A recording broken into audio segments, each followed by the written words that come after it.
Bismillah, assalamualaikum. Selamat datang kembali di YouTube channel Fakta Sejarah. Dalam kisah terbaru, Melanggar Pantangan, sebuah kisah yang ditulis oleh Indri Sonaris di YouTube channel Fakta Sejarah. Mari kita mulai hiburan misteri ini.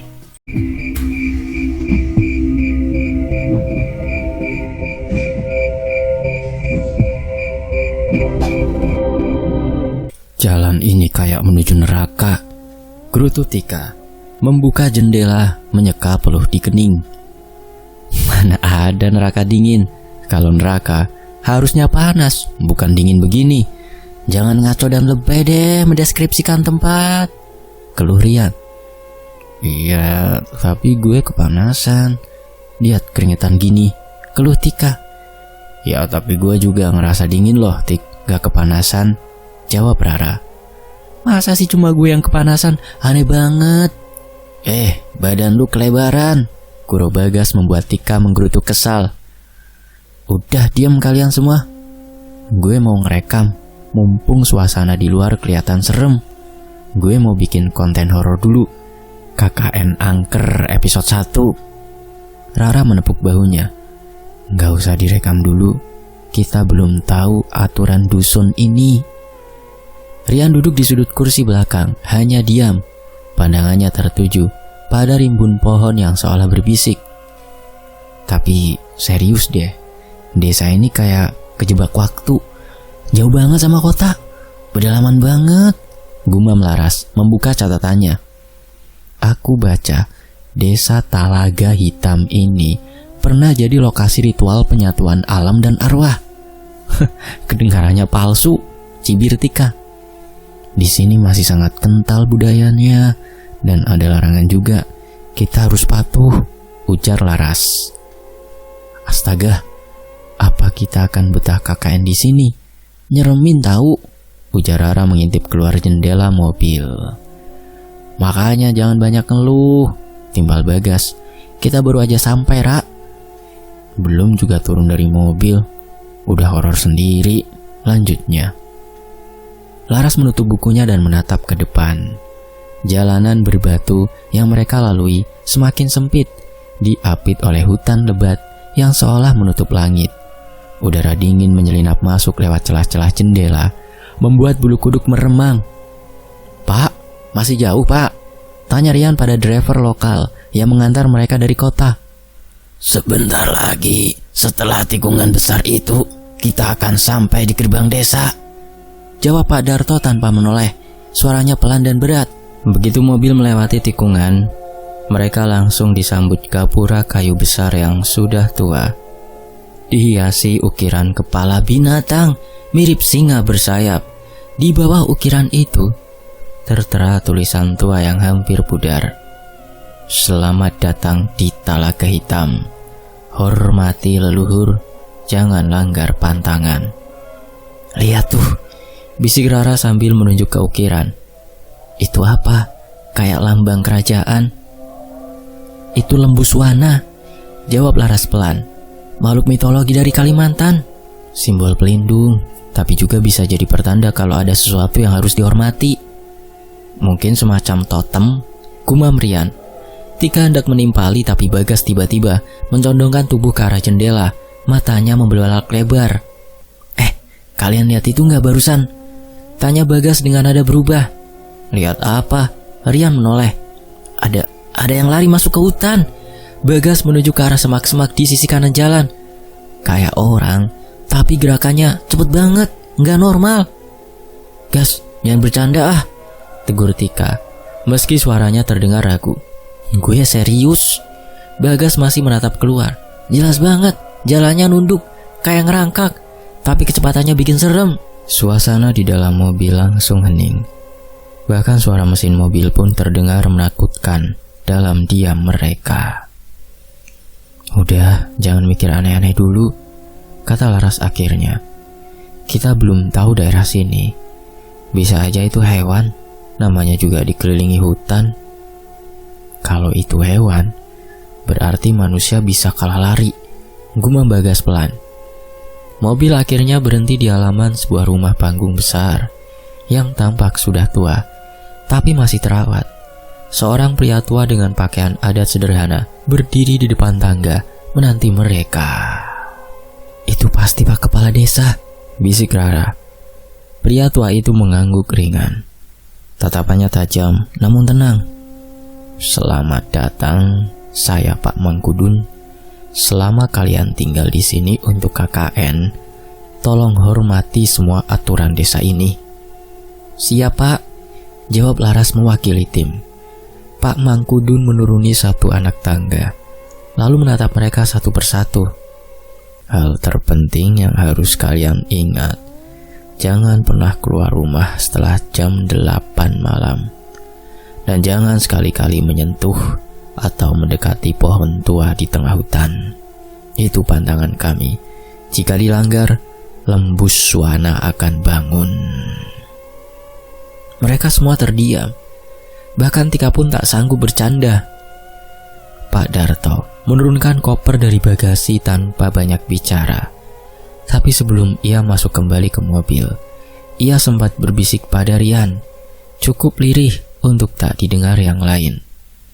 "Kalau kalian dengar suara tangisan dari arah hutan, jangan ditanggapi." Setelah Pak Darto pergi, mereka masuk ke rumah panggung. "Ini rumah singgah buat kalian tempati," ujar Pak Mangkudun. "Ada 3 kamar, atur sendiri ya. Ingat larangan yang saya bilang tadi." "Siap Pak," jawab Laras. Mereka masuk. Bau kayu tua dan asap dupa tercium samar. "Tempat ini klasik banget," komentar Rara melihat sekeliling ruangan. "Atau serem banget," timbal Tika meletakkan koper. Gue fix nggak mau ke toilet malam-malam ah." "Nggak usah lebay Tik," ucap Rian. Bagas berdiri di dekat jendela. "Laras, tadi gue beneran lihat sesuatu masuk hutan." "Bukan hewan?" tanya Laras ikut mendekat.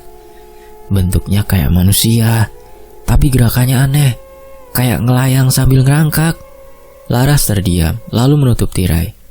"Jangan dibahas sekarang." "Terekam kamera enggak?" tanya Rara.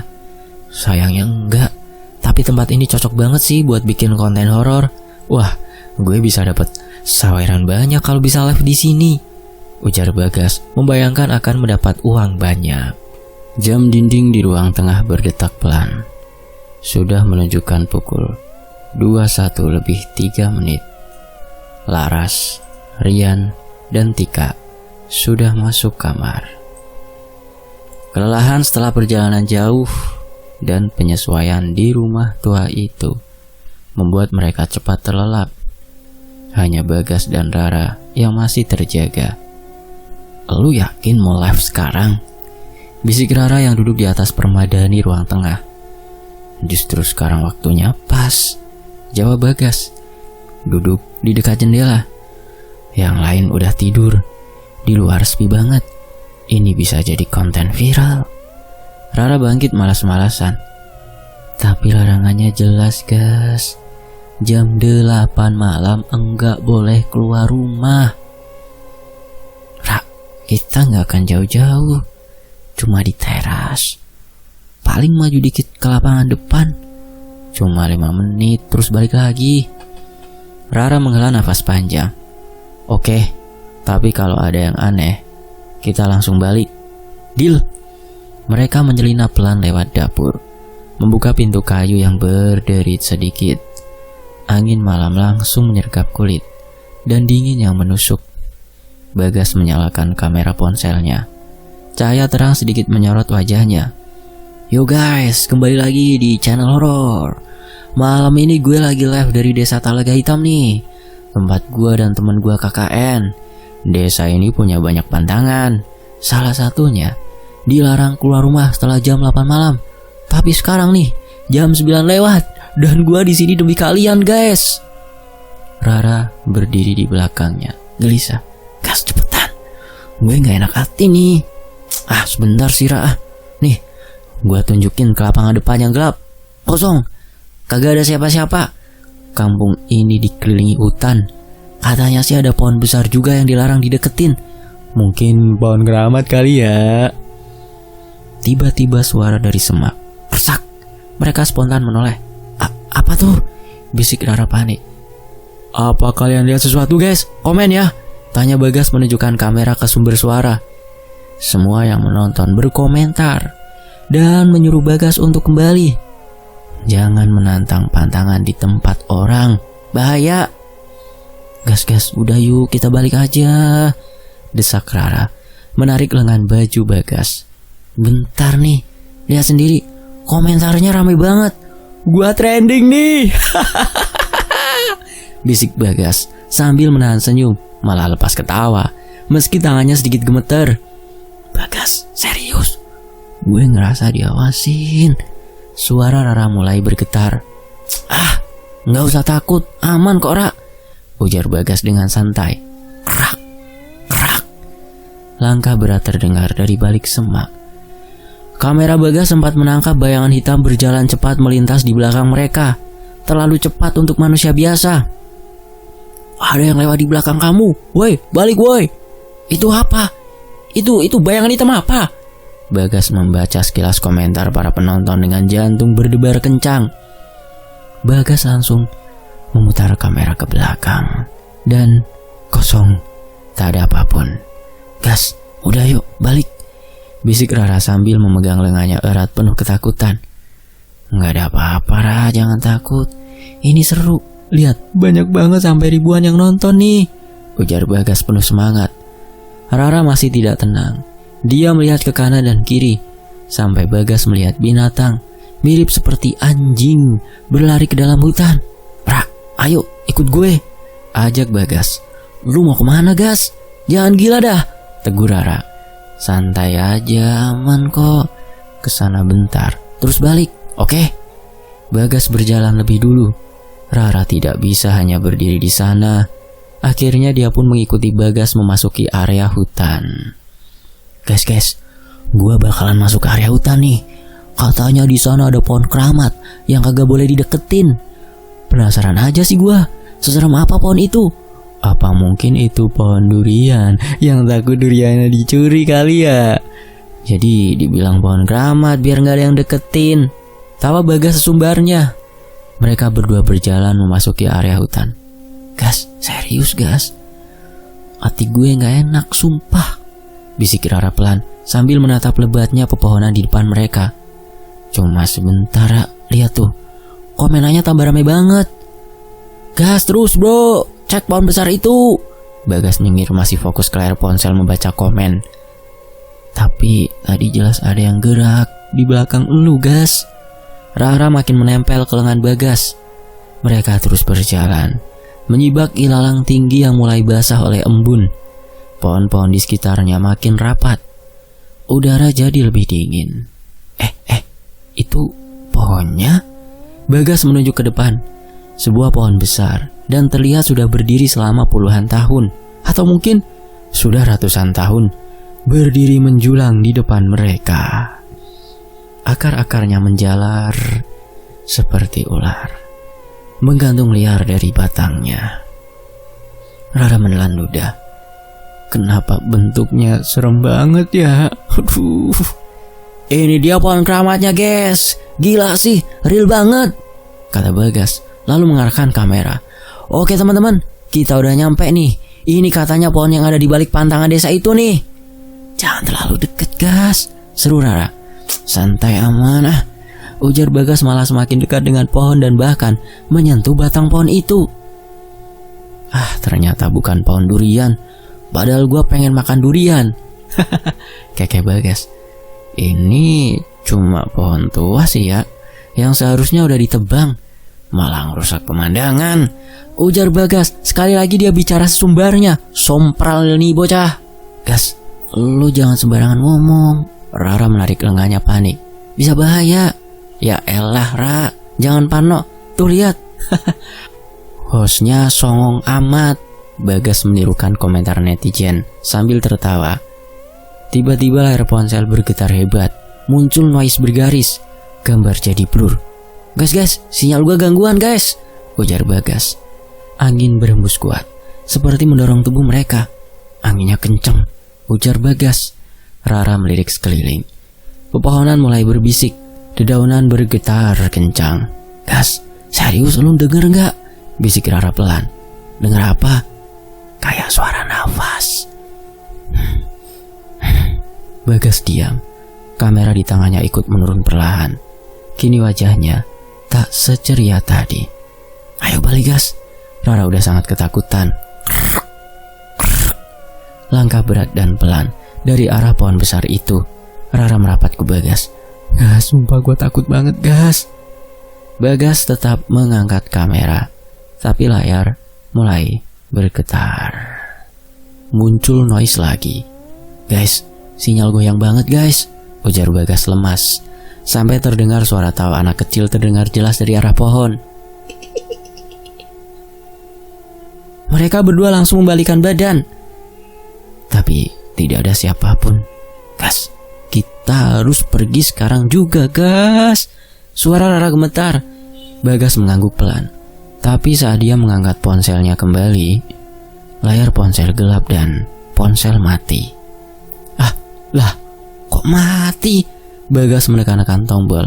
Tak ada respon apapun. Bagas, tolong cepetan gas, desak Rara. Mereka mulai berjalan mundur, pelan-pelan menjauh dari pohon keramat. Tapi langkah kaki mereka tiba-tiba terasa berat. Tanah seperti menyedot setiap pijakan mereka. Cekrek. Suara ranting patah dari arah belakang. Lari! Sesuatu melintas cepat di belakang mereka, hitam, tinggi, dan tak berbentuk jelas. Mereka berlari sekuat tenaga sampai berhenti saat keluar dari area hutan. Rara menoleh ke arah belakangnya. Kedua matanya membulat lebar. Bagas! Teriaknya tertahan di udara saat melihat sesuatu berjalan, merangkak cepat, seperti meluncur. Tubuhnya panjang dan kurus. Gerakannya aneh, lalu hilang di balik pohon. Gas, ayo balik gas. Rara mulai menangis tertahan. Mereka pun buru-buru menuju rumah. Sebelum sempat membuka pintu, suara berat dan dalam bergema dari arah hutan. Seperti bukan suara manusia. Pamali dilanggar, kami datang nyuluk nyawa. Bagas tertegun. Apa itu barusan? Rara mencengkeram lengannya kuat. Itu bahasa Dayak gas. Gua pernah dengar artinya kalau melanggar pantangan nyawa akan ditagih. Wajah Bagas langsung pucat. Lu serius Ra? Jangan aneh dah. Ya ngapain gua bohong di saat kayak gini? Protes Rara jengkel dengan suara gemetar. Gas, kita udah langgar pamali desa ini. Kita keluar malam-malam, kita ngerekam dan pergi ke pohon keramat. Duk, duk. Langkah berat kembali terdengar. Makin dekat. Tanah seperti bergetar. Bagas memutar gagang pintu terkunci. Kok nggak bisa dibuka? Suasana semakin mencekam. Bagas dan Rara menggedor pintu rumah dengan kencang. Laras, Rian, Tika, buka! Teriak mereka menggedor pintu berkali-kali. Tuk, tuk. Sementara langkah itu kini seperti tepat di belakang mereka. Tiba-tiba, pintu rumah terbuka sendiri. Gelap di dalam. Hanya cahaya remang dari lampu minyak yang bergoyang kecil. Mereka langsung masuk dan menutup pintu keras-keras. Bagas mengunci dengan tangan gemetar. Begitu mereka berbalik, layar ponsel Bagas menyala otomatis. Video live terakhir terbuka sendiri. Begitu layar ponsel menyala, suara mendengung lirih muncul. Seperti suara seruling bambu patah ditiup angin. Gambar pada video blur. Tapi samar-samar tampak sosok tinggi 2 kali lipat dari tinggi manusia dengan rambut panjang mencuntai. Berdiri jauh di belakang mereka tadi, tepat di bawah pepohonan yang menuju ke hutan di mana pohon keramat itu berada. Rambutnya lebat dan kusut menutupi sebagian besar wajahnya. Tubuhnya kurus dan tinggi tidak wajar. Kulitnya pucat keabu-abuan. Dan kain hitam sobek-sobek membalut tubuhnya seperti kain kafan tua. Kakinya tidak menapak tanah, melainkan mengambang pelan, bergerak tanpa suara. Wajahnya tak terlihat jelas, tapi 2 matanya merah menyala, menatap langsung ke arah kamera. Gas, matiin itu gas! Teriak Rara panik, menampar ponsel dari tangan Bagas. Bagas terdiam, tubuhnya dingin. Itu apa? Itu jelas bukan manusia. Mana gue tahu gas? Teriak Rara sudah menangis ketakutan. suara kayu tua berderit dari arah langit-langit. Lalu terdengar suara berbisik dalam bahasa Dayak, cepat dan tak bisa dimengerti. Dingin merayap di seluruh ruangan. Bagas gemetar. Lu ngerti itu ngomong apa? Rara menggeleng cepat. Enggak semua, Gas. Tapi tadi sempat gua dengar kata minta ganti jiwa, Gas. Lampu minyak tiba-tiba padam dan suasana menjadi sangat gelap. Lalu suara ketokan lembut terdengar dari jendela. Puk puk puk. Rara menahan nafas. Bagas mendekat ke jendela perlahan, mencoba mengintip, namun saat wajahnya nyaris mendekati kaca, wajah pucat itu muncul menempel di balik kaca. Mata merahnya menatap tajam tanpa berkedip. Bagas terjatuh ke belakang. Rara menjerit. Terdengar suara dari luar. Suara berat dan parau kembali terdengar. Nyawa yang melanggar harus diganti malam ini. Bagas dan Rara mundur perlahan. Tubuh mereka gemetar hebat. Suara dari luar jendela semakin jelas, seperti suara perempuan dan laki-laki bersamaan. Berat namun serak, seperti berasal dari tenggorokan yang penuh tanah. Krak! Pohon besar di belakang rumah terdengar patah, seolah sesuatu dengan kekuatan luar biasa sedang merangkak turun dari hutan. Rara menutup telinganya sambil menangis. Gas, kita harus keluar dari rumah ini. Gue gak kuat, Gas. Rara sudah menangis terisak. Gak bisa, Ra. Di luar lebih bahaya. Kita tunggu pagi ya. Pagi pasti aman. Tiba-tiba dinding kayu rumah bergetar hebat. Dari sela-sela papan, asap hitam tipis mulai merayap masuk, berputar pelan, seperti ular mencari mangsa. Asap itu naik ke langit-langit dan membentuk bayangan kepala besar. Mata merah muncul di dalam kegelapan itu.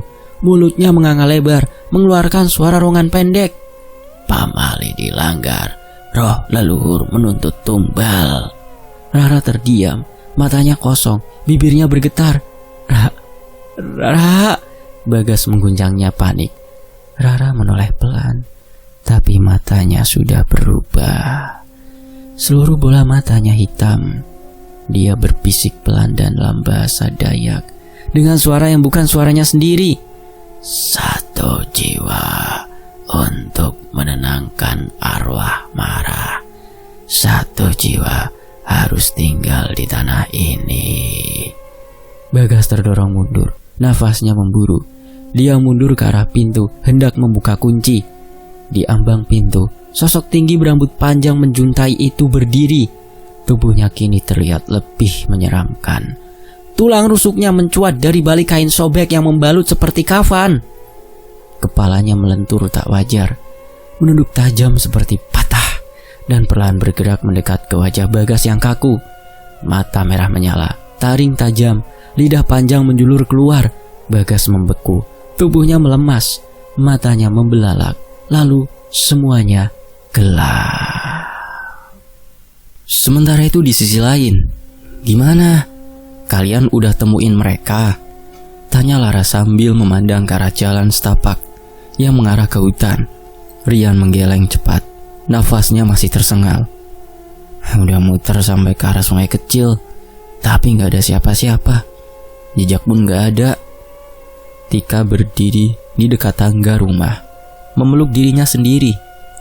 Ini hari pertama kita KKN, dan mereka udah bikin ulah aja. Kenapa juga keluar malam-malam? Gak mungkin mereka pergi jauh, desah Laras, mencoba tetap tenang, walau wajahnya mulai pucat. Ponsel Bagas ada di depan pintu retak dan gak nyala.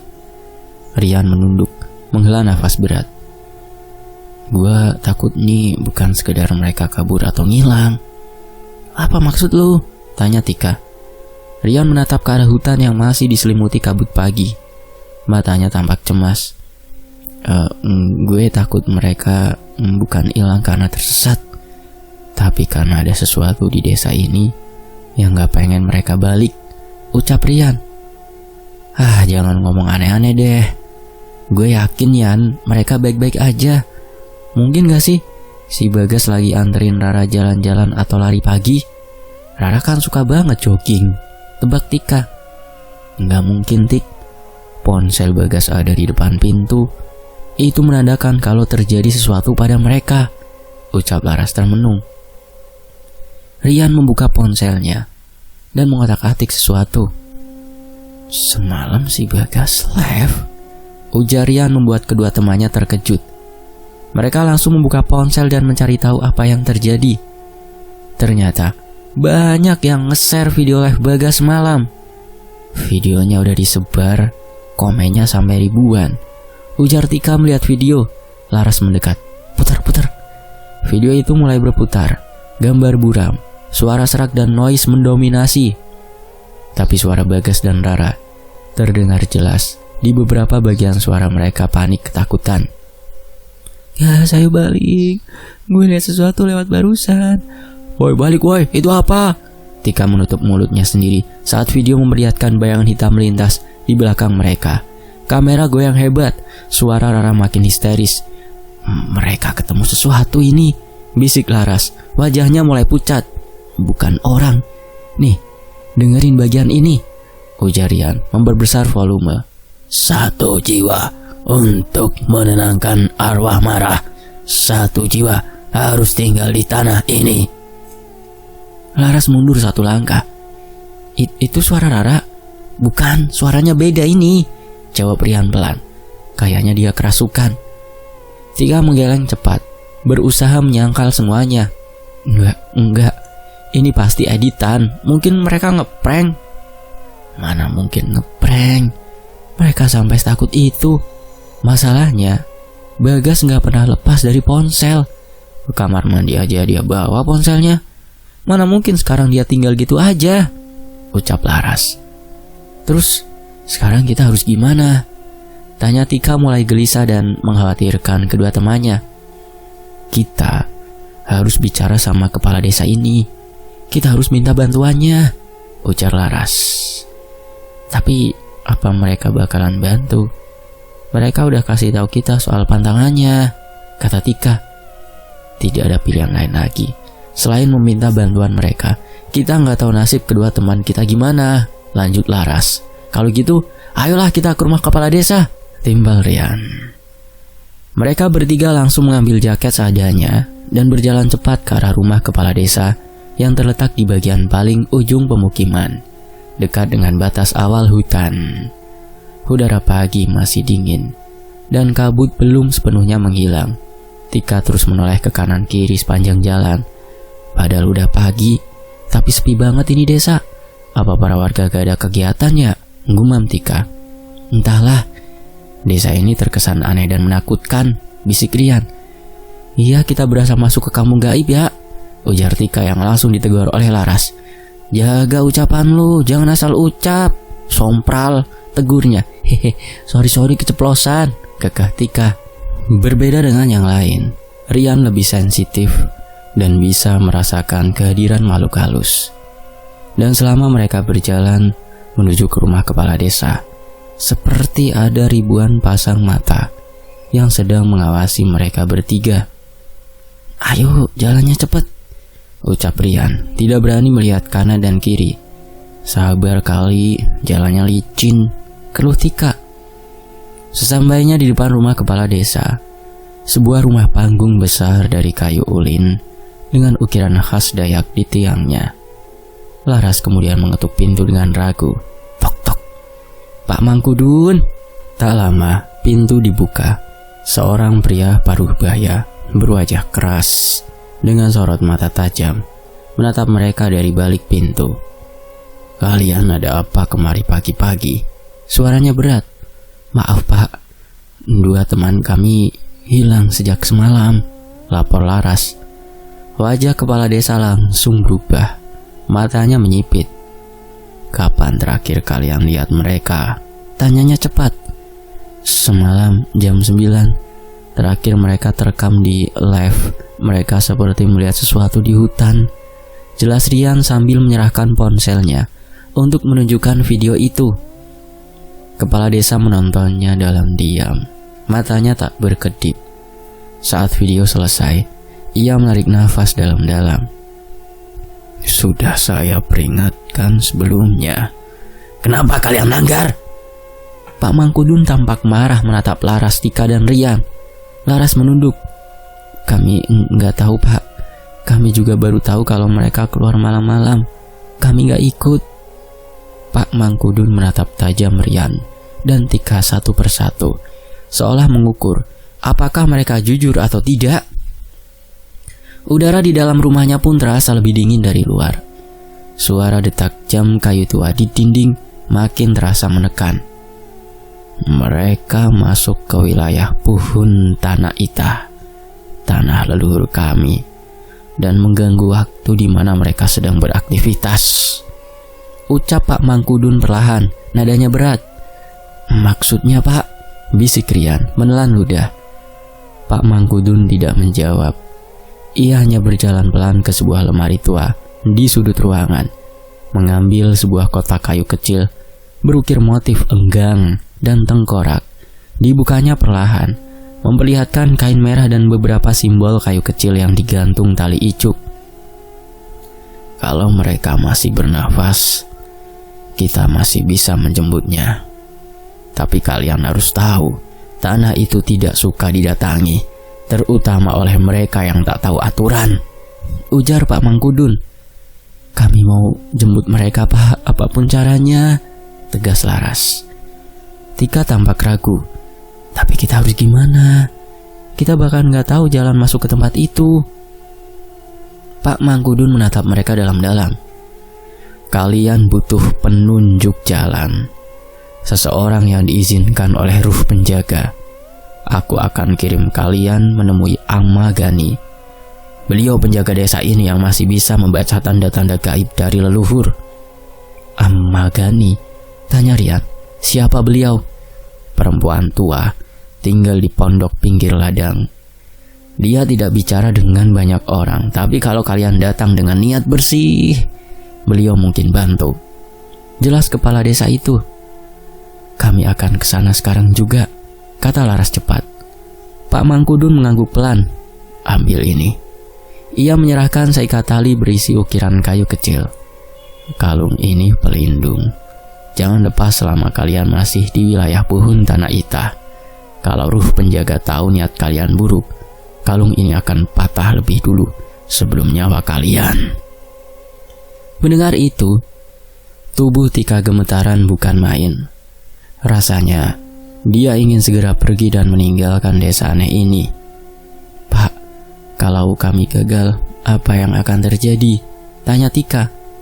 Yang hilang tidak akan kembali, dan bisa saja kalian akan ikut mereka, ujar Pak Mangkudun. Ketiganya keluar dari rumah kepala desa dengan perasaan berat. Jalanan desa masih diselimuti kabut tipis. Matahari belum sepenuhnya menembus awan pagi. Angin bertiup pelan, membawa aroma tanah lembab dan dedaunan basah. Tika memeluk jaketnya erat. Dingin banget. Tapi kenapa masih pagi? Desa ini sepi kayak kuburan. Gue juga ngerasa aneh, gumam Rian. Kok kayak gak ada satupun warga yang kerja ya? Setelah beberapa saat berjalan, mereka berpapasan dengan beberapa warga yang memikul kayu dari hutan. Laras menyapa. Selamat pagi, Pak. Tak ada jawaban, hanya lirikan dingin. Salah satu ibu malah meludah ke tanah sambil melirik tajam. Lu lihat tadi gak? Bisik Tika. Kok gak ada sopan-sopannya ya? Ngeludah. Udah baikan aja. Ayo cepet pergi, kata Rian. Pak Mangkudun bilang, yang penting jangan lepas kalung ini, kata Laras sambil memegang kalung ukiran di lehernya. Mereka terus berjalan. Jalan makin sempit. Rumput tinggi menjulur ke arah kaki. Tiba-tiba Tika berhenti. Kalian denger gak? Apa? Tanya Laras. Kayak suara orang nangis, bisik Tika, matanya liar menatap ke arah pepohonan tinggi. Rian menggenggam tangan Tika.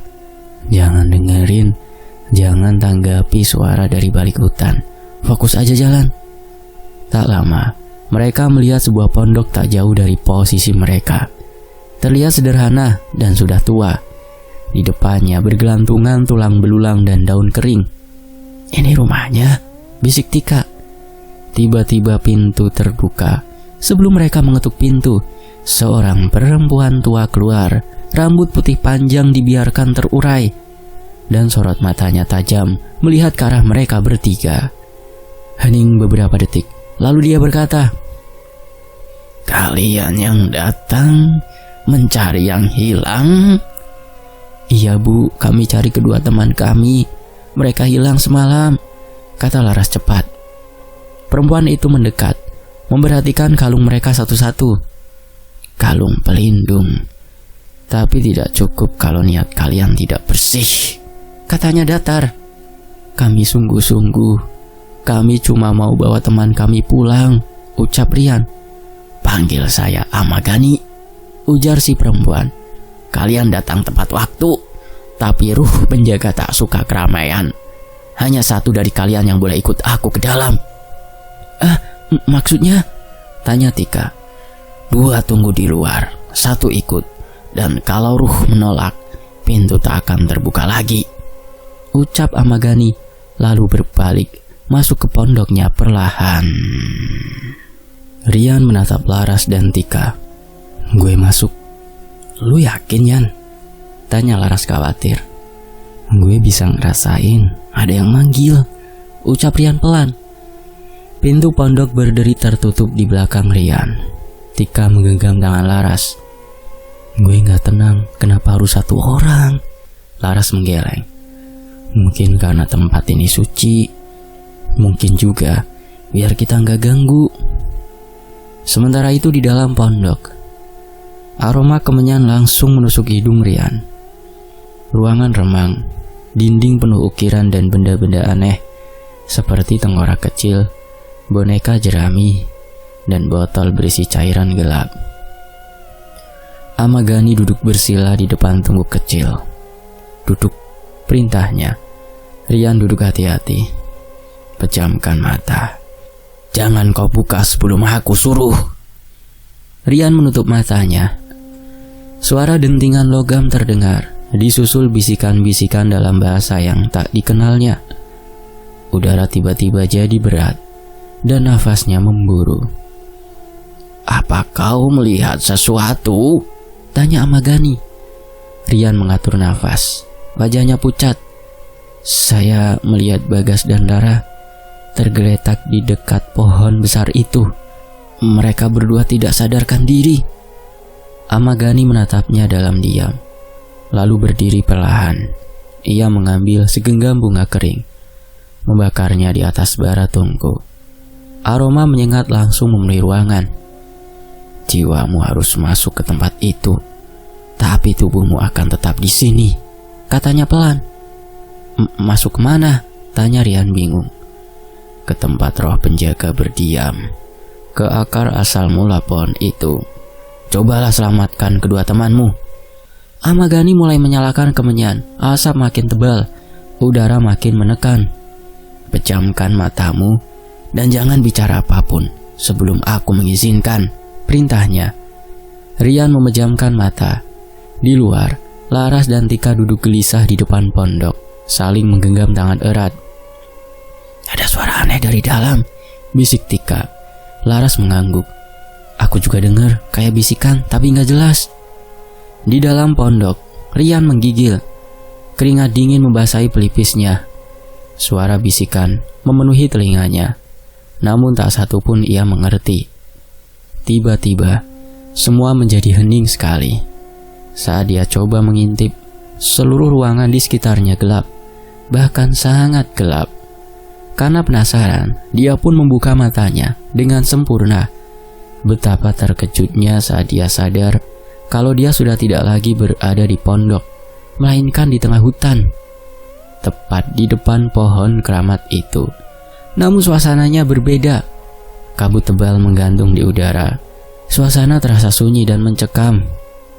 Dia melangkah perlahan, mendekati pohon sembari berteriak, memanggil nama kedua temannya. "Bagas, Rara." Samar. Ia melihat dua sosok terbaring di tanah. Tapi saat dia hendak mendekat, sesuatu terjadi. Krak! Sebuah bayangan hitam melintas cepat di belakang pohon. Rian berhenti. Dadanya berdegup kencang. Cahaya dari kalung pelindungnya menyala redup, berkedip tak menentu. Dia coba untuk melangkah lagi, tapi kemudian akar-akar dari pohon itu mulai merayap di tanah menuju kedua sosok yang tergeletak. Tidak! Rian berlari mendekati mereka. Akar-akar itu bergerak liar seperti ular yang lapar. Salah satu akar melilit kaki Bagas dan Rara, menyeret tubuh mereka perlahan ke pangkal pohon. "Lepaskan dia!" Rian berteriak, mencoba menarik tubuh Bagas. Namun akar itu semakin kencang menggenggam. Wajah kedua temannya sudah pucat pasi, bahkan bibir sudah membiru. Rian mencabut kalung pelindungnya dan menekannya ke batang pohon sambil berteriak, "Berhenti! Kami datang bukan untuk menghina tempat ini. Kami cuma ingin teman kami kembali." Cahaya dari kalung mendadak menyala terang, menyilaukan. Pohon itu bergetar, daun-daunnya berguguran tanpa angin. Suara lirih menyerupai ratapan mulai terdengar di sekeliling hutan, seolah dari ribuan mulut tak kasat mata. Akar-akar itu berhenti sejenak. Bagas dan Lara terlepas dari jerat. Tubuh mereka tersentak. Namun dari belakang batang pohon, sosok besar hitam mulai muncul perlahan. Tingginya melebihi manusia. Tubuhnya gelap, tak berbentuk jelas, namun matanya merah menyala. Rian mundur beberapa langkah. Nafasnya memburu. Siapa kamu?" Bayangan itu tidak menjawab, hanya berdiri seperti menanti. Lalu sebuah suara perempuan terdengar dari kejauhan. Bukan suara Amma Ghani, melainkan suara yang bergema lembut namun tegas. "Satu bisa kembali, dua adalah pelanggaran. Pilih. Rian menatap kedua temannya. Bagas dan Rara masih belum sadar. Wajahnya menegang. Jadi cuma satu?" Rian benar-benar bingung di sana. Dia tidak bisa memilih di antara mereka berdua yang sama-sama temannya. Rian menatap Rara dan Bagas secara bergantian. Keduanya terbaring diam, wajah pucat, bibir membiru, seperti hanya tinggal menunggu waktu. "Satu bisa kembali." Suara perempuan itu bergema lagi. "Waktu kalian hampir habis." "Nggak bisa," bisik Rian. "Aku nggak bisa milih." Dia berlutut di antara mereka. "Kalian berdua sahabatku, aku nggak bisa." Sosok besar itu melangkah satu langkah mendekat. Lidahnya keluar menjulurkan mengerikan. Tanah bergetar pelan. Kalung di leher Rian mulai berkedip-kedip, cahayanya melemah. "Kalau aku nggak milih, apa aku bisa tuker nyawaku?" teriak Rian menantang sosok itu. "Aku akan gantikan mereka." Tidak ada jawaban. Hanya angin dingin yang berembus lewat, membawa bisikan tak jelas. Rian memejamkan mata. Kalau cuma satu yang bisa kembali, pilihlah yang jiwanya masih punya harapan. Dia membuka matanya perlahan, lalu menggenggam tangan keduanya. "Ambil aku, tapi tolong selamatkan mereka." Cahaya kalungnya padam seketika. Sosok hitam itu menghampiri, perlahan, menunduk, dan dengan tangannya yang seperti kabut gelap menyentuh dada Rian. Tiba-tiba tubuh Rian terangkat ke udara. Matanya membelalak karena terkejut. Seketika suara raungan keras menggema di seluruh hutan. Tanah bergetar hebat. Pohon-pohon seakan melengkung ketakutan. Lalu, kilatan cahaya putih terang melesat dari tengah pohon, menelan segalanya dalam sekejap. Di pondok Amma Ghani, tubuh Rian terhentak keras, seperti tersedot dari udara. Ia terbaring di lantai, nafasnya terengah, pelipisnya basah oleh keringat. Amma Ghani menatapnya dingin. "Kau sudah memilih, tapi roh penjaga yang menentukan." Rian membuka matanya perlahan, menoleh ke arah pintu. "Bagas, Rara." Amma Ghani menghela nafas pelan. "Lihatlah sendiri, siapa yang kembali bersamamu. Kita semua akan pergi ke dekat pohon keramat dan melihat siapa yang kembali," ujar Amma Ghani. Rian mencoba bangkit. Meski kakinya gemetar, Laras dan Tika segera menyambutnya di luar pondok. "Rian, gimana?" tanya Tika panik. Aku nggak tahu," jawabnya pelan masih limbung. Amagani berdiri di depan mereka. "Ayo, kita harus ke pohon keramat. Hanya di sana ruh penjaga menunjukkan keputusannya." Mereka bertiga mengikuti langkah Amagani menembus hutan yang kini diselimuti kabut tipis. Tak satu pun dari mereka bicara. Langkah kaki terdengar lirih di antara dedaunan kering. Begitu tiba di dekat pohon keramat, suasananya jauh lebih sunyi dari biasanya. Mereka akhirnya sampai di dekat pohon keramat. Amagani masih berdiri di depan mereka. "Astaga," bisik Laras saat melihat dua tubuh tergeletak di bawah pohon keramat itu, Bagas dan Rara. Amagani tidak berkata apa-apa, hanya menatap lurus ke depan. Rian bersama Laras dan Tika langsung berlari menghampiri, berlutut di sisi mereka. "Rara," panggilnya. Menyentuh bahu gadis itu, Rara menggeliat pelan. Kelopak matanya terbuka samar. "Laras," gumamnya lemah. Laras menghela nafas lega, hampir tak percaya. "Syukurlah lu selamat," tangis Laras dan Tika memeluk tubuh Rara. "Bagas, bangun," panggil Rian menggoyangkan pundak Bagas. Tapi pria itu tetap tidak bangun. "Ada apa?" tanya Laras. Mereka semua melihat ke arah tubuh Bagas. Bagas nggak bangun-bangun juga. "Denyut jantungnya nggak ada," ucap Rian panik. "Itulah jawabannya," ujar Amagani tiba-tiba, membuat mereka menoleh ke sumber suara.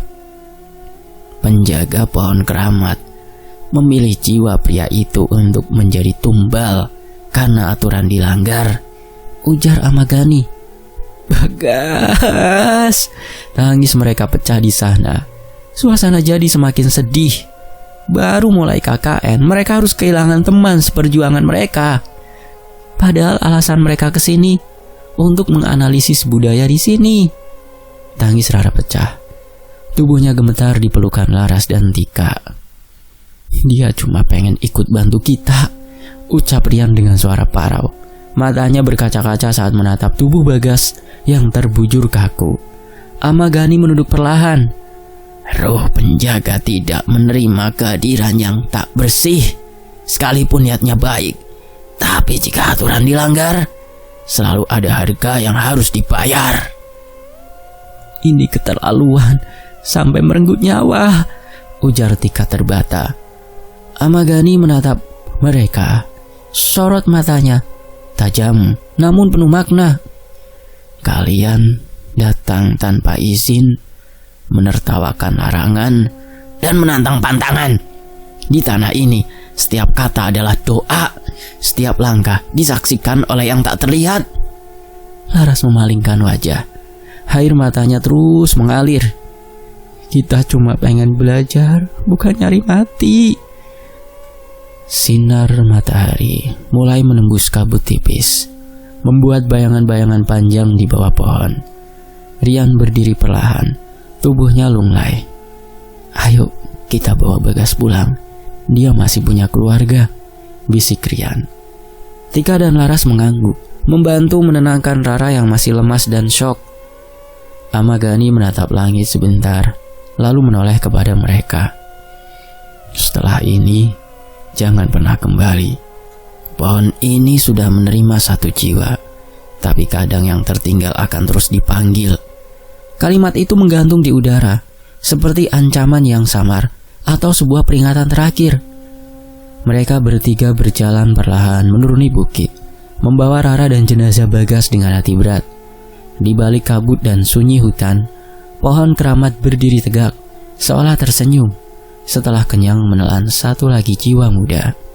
Langit tampak kelabu saat mereka tiba di desa dengan tubuh lemas dan hati yang remuk. Beberapa warga sudah menunggu di depan balai desa, dan suara kentongan yang bertalu sejak pagi membawa pesan duka yang menyebar cepat. "Astagfirullah, padahal mereka baru datang kemarin," bisik seorang ibu yang melihat dari kejauhan. "Maafkan kami, Pak," ujar Rian. Inilah alasan saya memberikan peringatan keras pada kalian. Tempat ini bukan tempat untuk bermain, ucap Pak Mangkudun. Maafkan saya, Pak, saya salah, isak Rara pelan. Sekarang kalian sudah mengerti. Kau selamat dari maut kali ini, jangan pernah ulangi lagi, ucap Pak Mangkudun. Iya, Pak. Kami akan bantu mengurus jenazah teman kalian, ujar Pak Mangkudun. Jenazah Bagas dibaringkan di balai bambu milik kepala desa. Beberapa pria mulai membersihkan tubuhnya dengan air hangat yang dicampur daun sirih dan bunga sesuai adat setempat. Wajah Bagas dibersihkan perlahan. Matanya ditutup kain putih tipis. Warga lainnya menyiapkan perlengkapan penguburan dengan khidmat. Amagani datang terakhir. Ia membawa seikat daun kelapa muda dan semangkuk air kembang setaman. Sebelum pulang ke kota, kalian harus lepas dia dengan benar, ucapnya kepada Rian dan teman-teman. Kalau tidak, ruh yang tersisa bisa ikut. Mereka semua terdiam. Upacara singkat dilakukan di halaman depan balai. Di bawah rimbun pohon aren, kepala desa memimpin doa dan semua warga turut menunduk khusyuk. Setelah itu, jenazah Bagas dimasukkan ke dalam mobil ambulans sederhana milik puskesmas desa sebelah yang sudah disiapkan. Rian berdiri mematung di dekat pintu mobil, sementara Rara menempelkan keningnya di kaca samping. Bibirnya bergetar, seolah ingin bicara pada Bagas untuk terakhir kali. Mobil ambulan perlahan meninggalkan desa, melintasi jalan tanah yang bergelombang. Di belakangnya, para warga berdiri diam, sebagian melambaikan tangan sebagai penghormatan terakhir. Selesai. Demikianlah sebuah kisah yang ditulis oleh Indri Sonaris dalam judul Melanggar Pantangan.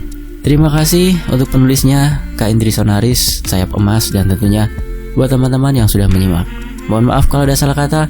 Wassalamualaikum.